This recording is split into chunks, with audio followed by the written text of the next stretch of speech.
अस्सलाम वालेकुम student, this video is for class 9 वापसी कहानी जो हम लोग पढ़ रहे थे। ये वीडियो का पार्ट 4 है। इस कहानी में हम लोग पढ़ेंगे आज इस कहानी में हम लोग पढ़ चुके हैं कि किस तरह एक व्यक्ति गजाधर बाबू, जिसका नाम है, जो मेन कैरेक्टर है, वो रिटायर होकर अपने घर आते हैं और वो काफ़ी कुछ सोचते हैं कि जब अपने घर जाएंगे तो अपने बच्चों के साथ रहेंगे सबसे हंसी खुशी रहेंगे। पर जब वो घर आते हैं तो ठीक उसके विपरीत अपोजिट होता है। कोई उनसे बात भी नहीं करता, उनके रहने का भी ठिकाना घर पे सही से नहीं होता है। तो तब वो अपनी पत्नी से बातचीत करते, घर के खर्च के बारे में राय मशवरा करते हैं। तो वो कहते हैं, गजाधर बाबू जो है कहते हैं कि अब घर खर्च थोड़ा कम करना पड़ेगा क्योंकि पैसे जो है अब कम है, क्योंकि वो अब रिटायर हो चुके हैं और रिटायरमेंट के बाद इतने पैसे नहीं होते हैं। अब आगे पढ़ेंगे कि उनकी पत्नी जो है इस बात पे क्या कहती है। सभी खर्च तो वाजिब है, किसका पेट काटूं, यही जोड़ घटा करते करते बूढ़ी हो गई, ना मन का पहना ना ओढ़ा। तो उनकी पत्नी कहती है कि किसका हम पेट काटे, सब तो खर्च वाजिब है, सब खर्च सही है, यही इसी जोड़ घटा इसी संसारिक चक्कर में करते करते उसकी उम्र बीत गई है, ना वो कभी अपना मन का पहनी ना ओढ़ी। गजाधर बाबू ने आहत विस्मित दृष्टि से पत्नी को देखा। उनसे अपनी हैसियत छिपी ना थी। उनकी पत्नी तंगी का अनुभव कर उसका उल्लेख करती यह स्वाभाविक था, लेकिन उनमें सहानुभूति का पूर्ण अभाव गजाधर बाबू को बहुत खटका। उनसे यदि राय बात की जाती कि प्रबंध कैसे हो तो उन्हें चिंता कम, संतुष्ट अधिक होता, लेकिन उनसे तो केवल शिकायत की जाती थी, जैसे परिवार की सब परेशानियों के लिए वही जिम्मेदार थे।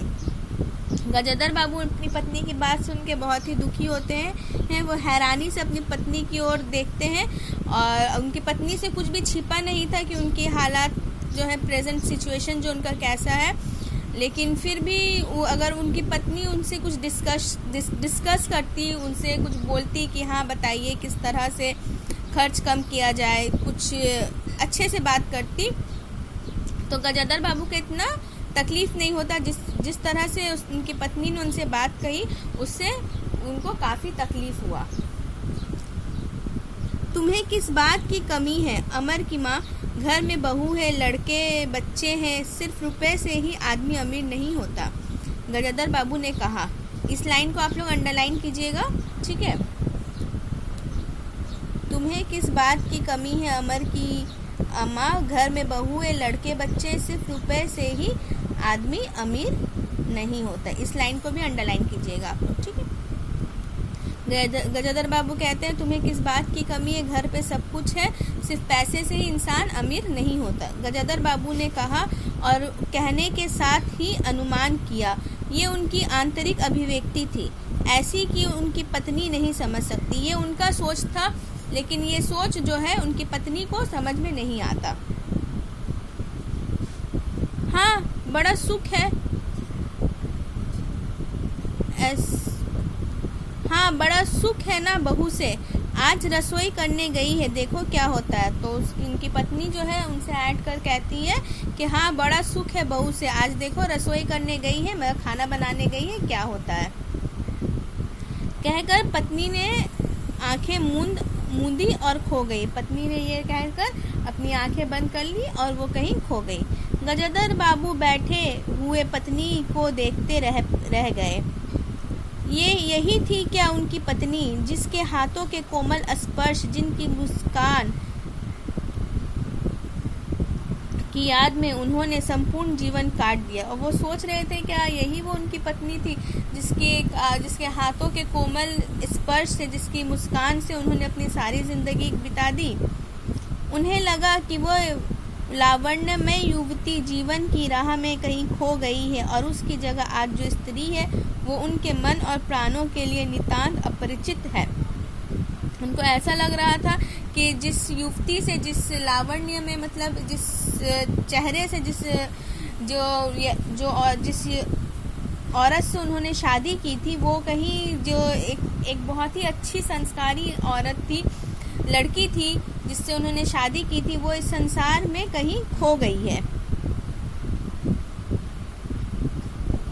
उनके मन और प्राणों के लिए नितांत अपरिचित है, और जो रूप वो अपनी पत्नी का देख रहे थे इससे वो बिल्कुल ही अनजान थे। गाढ़ी नींद में डूबी उनकी पत्नी का भारी सा शरीर बहुत बेडौल और कुरूप लग रहा था। चेहरा श्रीहीन और रूखा हो गया था।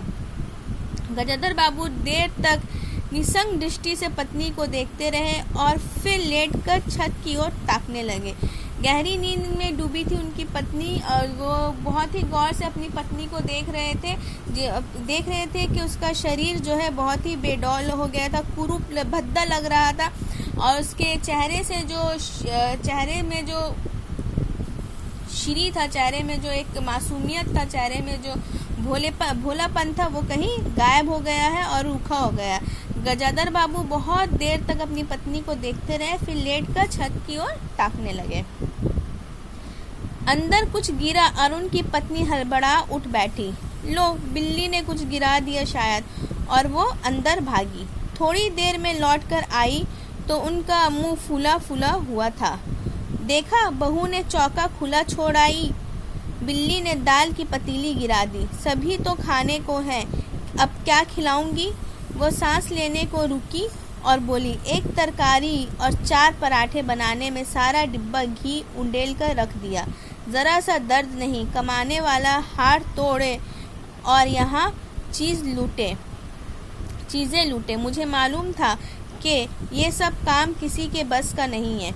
तो वो आकर अपने पति से शिकायत करती है कि अचानक से कुछ आवाज़ होती है, तो वो हड़बड़ा कर जाकर देखती है कि बिल्ली ने दाल गिरा दिया है, और आकर अपने पति से शिकायत करती है कि देखा आपने कि बहू ने रसोई घर खुला ही छोड़ दिया था, इसके कारण बिल्ली घुस गई और दाल भी गिरा दिया। सभी अभी खाने को बाकी है, वो अब किसको क्या खिलाएगी, वो अब किसे क्या खिलाएगी? और कहती है कि एक तरकारी और 4 पराठे बनाने में उसने पूरा एक डब्बा घी ख़त्म कर दिया।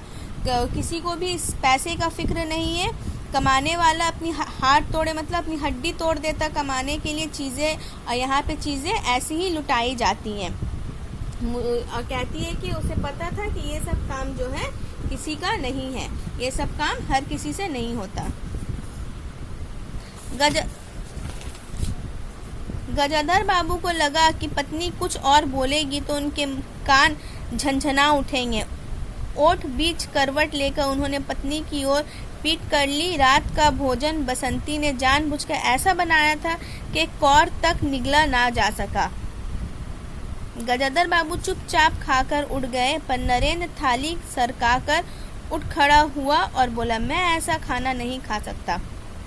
गजाधर बाबू को लगा कि उनकी पत्नी अगर कुछ और बोलेगी तो उनके कान जो है झनझना उठेंगे, और वो पत्नी की तरफ करवट लेकर पीट करके सो गए। रात का भोजन बसंती ने जानबूझकर ऐसा बनाया था जिसे कोई खा नहीं सकता था। गजाधर बाबू चुपचाप लेकिन खा लिए, लेकिन नरेंद्र जो था, जो उनका छोटा बेटा है नरेंद्र, वो थाली को खिसकाकर उठ खड़ा हुआ और बोला कि मैं ऐसा खाना नहीं खा सकता।